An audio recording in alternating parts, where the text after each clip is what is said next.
Ker je za naše zdravje pomembna tudi kvaliteta bivanja, smo se pred časom z zanimanjem udeležili otvoritve nove vzorčne Lumarjeve hiše v Dragomlju pri Domžalah. Navdušeni nad vsem, kar nam poleg udobja ponuja, smo pripravili naslednji prispevek.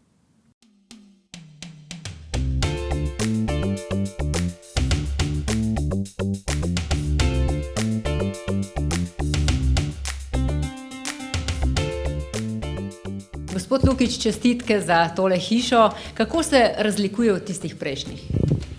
Hiša je pravzaprav neka evolucija prejšnjih hiš. Se pravi, v njej je akumulirano vso znanje več kot 25 let obstoja in razvoja našega podjetja. Tako da je v svojem bistvu je to zasnova hiše Primus, ki je naša najbolj prodajana in največkrat narejena pasivna hiša, ki smo jo pa seveda skozi leta arhitekturno in tehnološko dodatno izpilili in jo naredili, bi rekel, tudi bolj dostopno našim kupcem. Pa lahko malce pokomentirate današnjo otvoritev? Ja, današnja otvoritev je bila, vsaj zame osebno, izredno emotivna. Konec koncev postaviti to novo vzorčno hišo zahteva veliko dela. Posebej sem vesel, da so se nam pridružili tudi naši zaposleni, pravzaprav skoraj vsi. In pa seveda naši bivši kupci, ambasadorji, Jakov Fak, Mitja Petkovšek, Marko Potrč. In bi rekel, posebej vesel sem, da je to nek dogodek, kot da bi se srečali stari prijatelji, ne poslovni partnerji. In to je tisto, kar me navdaja z veseljem in s ponosom. Tudi minister vas je res zelo pohvalil.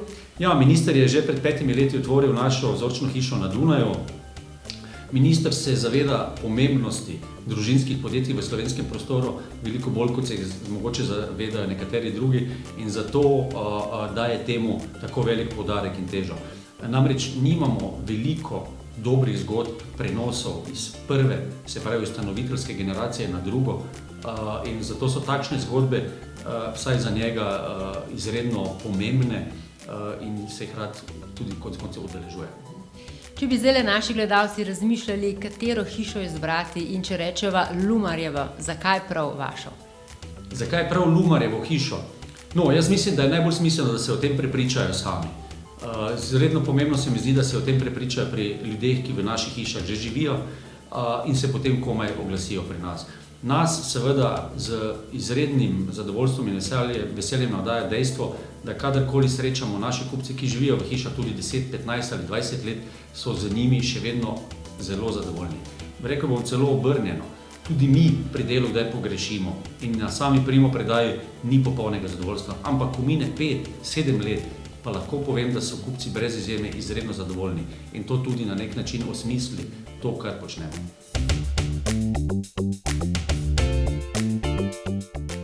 Gospod minister, lepo pozdravljeni. Pozdravljeni. Poslušala sem vaš govor danes, lahko še za naše gledalce malce pokomentirate današnjo otvoritev. Absolutno moram reči, da so oni predstavniki ene branže v Sloveniji, ki je zelo močna, proizvajalcev hiš. Mislim, da jih je 5-6, da smo Slovenci na tem področju zelo močni, ampak kar me pa še posebej veseli, da vsi, ampak tukaj so v Lumarju na čelu, se pa obračajo k tem tako imenovanem trajnostnem pristopu in jaz verjamem, da je v bodoče to pač prihodnost za grad, da se bomo pomalem poslovili od tiste klasike, ki je še vedno v naših glavah, ki se je mi oklepamo in to na nek način primerjamo in imamo težave s takim pristopom, ampak vsi ti rezultati teh hiš, ki so doseženi na vseh področjih, energetskem, tem dizajnerskem, efektivnem, komfortnem, pa kažejo, da je to prihodnost. In jaz jim želim, da bodo uspešni še naprej, poznavajoč jih, pa v to ne dvomim.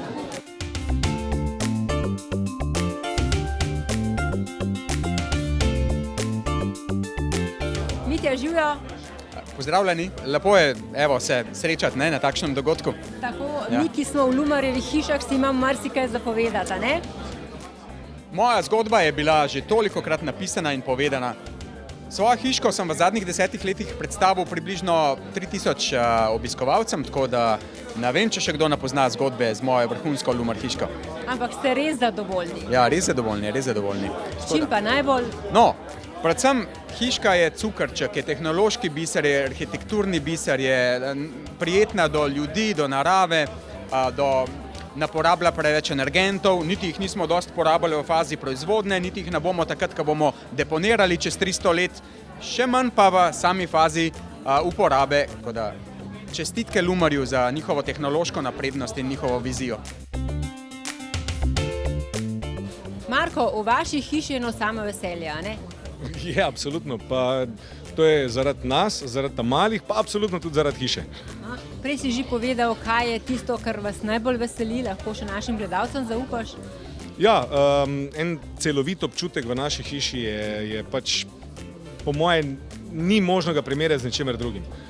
To je ali svež zrak, ali je to mikroklima v hiši, ali je to generalno občutek, ali je to vizualno dojemanje hiše, torej oblika in vse ostalo je pač nam pisano na kožo in hkrati tudi z mislijo na planet in to je zmagovita kombinacija. Še kaj, kar bi lahko zaupal našim gledalcem, kakšna malenkost mogoče? Ja, da če razmišljajo o hiši, dajte razmišljati trajnostno, pa z mislijo na naravo.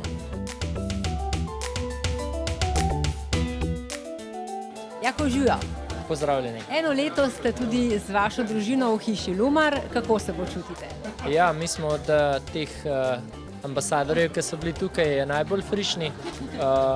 Imamo enoletne izkušnje in je zelo v redu. Zelo smo zadovoljni, kot sem že omenil, družina nam se je povečala.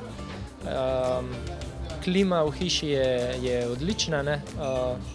Vse, kar smo si predstavljali že med samo gradnjo, kako naj bi izgledalo, se je uresničilo in to je tisto, kar je najbolj pomembno, da si zadovoljen, ko prideš v svojo hišo in da hiša v bistvu izpolni tvoja pričakovanja. Tako da je zelo varčna, zelo odprta in zelo udobna za živeti. Med iskrenimi ljudmi so preproste vse reči. Nuška, živijo. Živijo, lep pozdrav. Sem slišala, da boš tudi ti kmalu v Lumarjevi hiši. Zakaj prav Lumarjeva hiša? Jaz bom tako rekla, sej veš, kako smo ženske ponavadi, ne? Najprej vidimo nekaj, kar nam je všeč, pa če je še dobro zraven, še toliko boljš.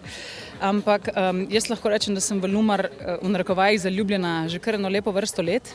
Še v svoji prvi službi, se pravi takoj po ta prvem faksu v FDV-ju, sem nekako v Delo in dom zasledila reportaže o njihovi gradnji in tako naprej in mi je bilo zelo všeč. Všeč mi je bila estetika, všeč mi je bila ta izčiščenost linij, všeč mi je bil njihov način razmišljanja, trajnostno naravnan že takrat in enostavno, ne vem, nekako sem začutila, da enkrat, ko bom le lahko, bo pa to moja hiška. Se nič ne čaka, bije tik-taka, kliče ljubav. Zakaj čakala bi nama